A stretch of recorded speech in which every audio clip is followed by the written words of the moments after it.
سورہ فاطر کی آیت نمبر 15، سورہ فاطر کا تیسرا رکوع اور 22 پارے کا 15واں رکوع۔ اللہ رب العالمین نے ارشاد فرمایا، یا ایھا الناس، اے لوگوں، انتم الفقراء الی اللہ، تم سب اللہ کے محتاج ہو، یعنی اللہ کے فضل اور احسان کے حاجت مند ہو، اور تمام مخلوق اللہ کی محتاج ہے۔ حضرت ذوالنون مصری علیہ الرحمہ نے فرمایا کہ مخلوق ہر دم ہر لحظہ اللہ تعالیٰ کی محتاج ہے، اور کیوں نہ ہوگی؟ ان کی ہستی اور ان کی بقا، ان کا وجود اور ان کا رہنا، ان کا جینا سب اللہ کے کرم سے ہے۔ واللہ الغنی الحمید، اور اللہ ہی بے نیاز ہے، سب خوبیوں سراہا، اللہ غنی ہے، حمید ہے۔ ان یشاء یذہبکم، وہ چاہے تو تمہیں لے جائے، یعنی تمہیں معدوم کر دے، تمہیں فنا کر دے، کیونکہ وہ بے نیاز اور غنی بالذات ہے، وہ کسی کا محتاج نہیں۔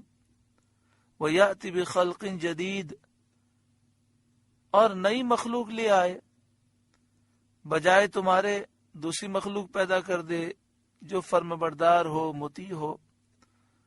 وَمَا ذَلِكَ عَلَى اللَّهِ بِعَزِيزٍ، اور یہ اللہ پر کچھ دشوار نہیں۔ وَلَا تَزِرُ وَازِرَةٌ وِزْرَ أُخْرَى، اور کوئی بوجھ اٹھانے والی جان دوسرے کا بوجھ نہ اٹھائے گی۔ معنی یہ ہے کہ قیامت کے دن ہر ایک جان پر اسی کے گناہوں کا بوجھ ہوگا جو گناہ اس نے کیے ہیں، اور کوئی جان کسی دوسرے کے عوض نہ پکڑی جائے گی۔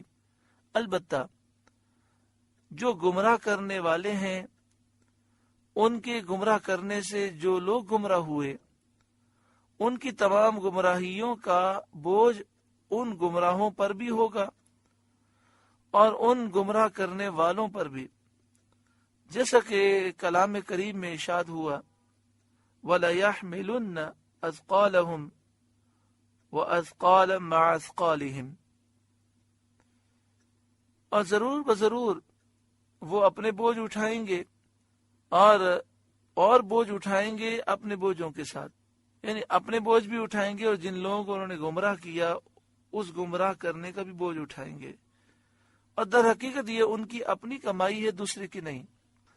یعنی مطلب یہ کہ ایک شخص گمراہ ہے تو اپنے گمراہ ہونے کا بوجھ وہ اٹھائے گا، اور اس نے 10 آدمیوں کو گمراہ کیا تو 10 آدمیوں کو گمراہ کرنے کا بوجھ، اور جب تک وہ گناہ کرتے رہے وہ سارے گناہوں کا بوجھ یہ بھی اٹھائے گا، اور جو 10 آدمی گمراہ ہوئے ہیں انہیں بھی گناہ کا عذاب دیا جائے گا جو انہوں نے کیے۔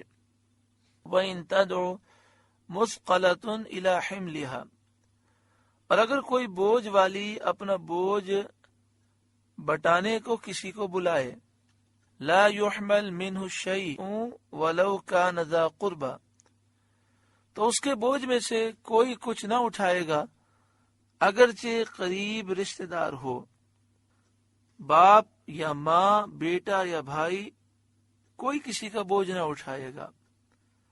حضرت عبداللہ بن عباس رضی اللہ تعالی عنہما نے فرمایا، ماں باپ بیٹے کو لپٹیں گے اور کہیں گے، اے ہمارے بیٹے، ہمارے کچھ گناہ اٹھا لے۔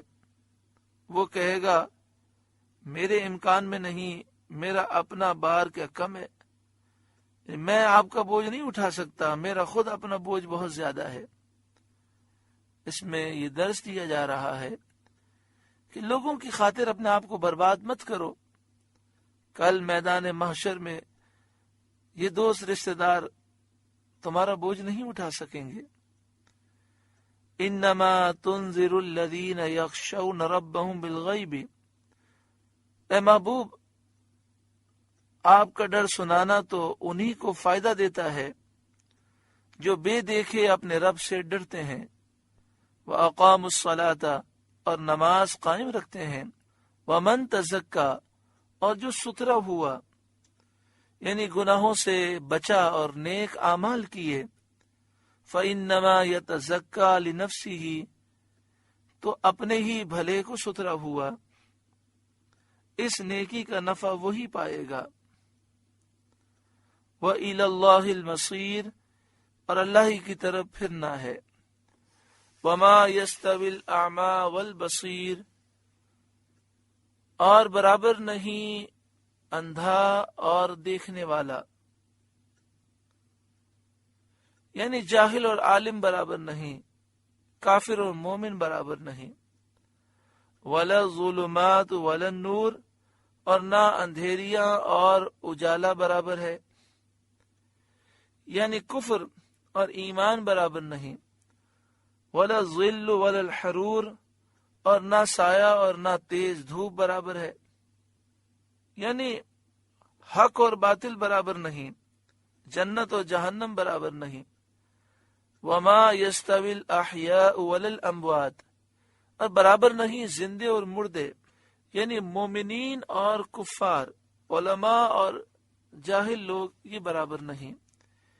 ان اللہ یسمع من یشاء، بے شک اللہ سناتا ہے جسے چاہے، یعنی جس کی ہدایت منظور ہو اس کو توفیق قبول اللہ عطا فرماتا ہے۔ وما انت بمسمع من فی القبور، اور آپ نہیں سنانے والے انہیں جو قبروں میں پڑے ہیں۔ اس آیت میں کفار کو مردوں سے تشبیہ دی گئی کہ جس طرح مردے سنی ہوئی بات سے نفع نہیں اٹھا سکتے اور پند پذیر نہیں ہوتے کیونکہ مرنے کے بعد توبہ کا دروازہ بند ہو چکا، بد انجام کفار کا بھی یہی حال ہے کہ وہ ہدایت سے اور نصیحت سے فائدہ نہیں اٹھاتے۔ تو یہاں یہ مراد ہے کہ کافروں کو جتنی بھی نصیحتیں کی جائیں، جن کے دل پر مہر لگی ہے وہ فائدہ نہیں اٹھاتے۔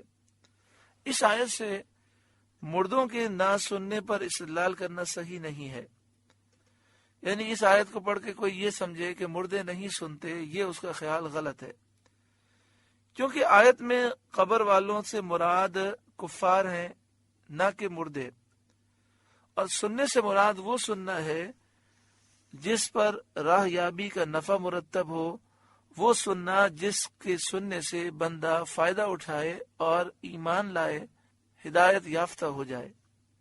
راہ مردوں کا سننا وہ احادیث کثیرہ سے ثابت ہے۔ اس مسئلے کا بیان 20ویں پارے کے دوسرے رکوع میں گزر چکا۔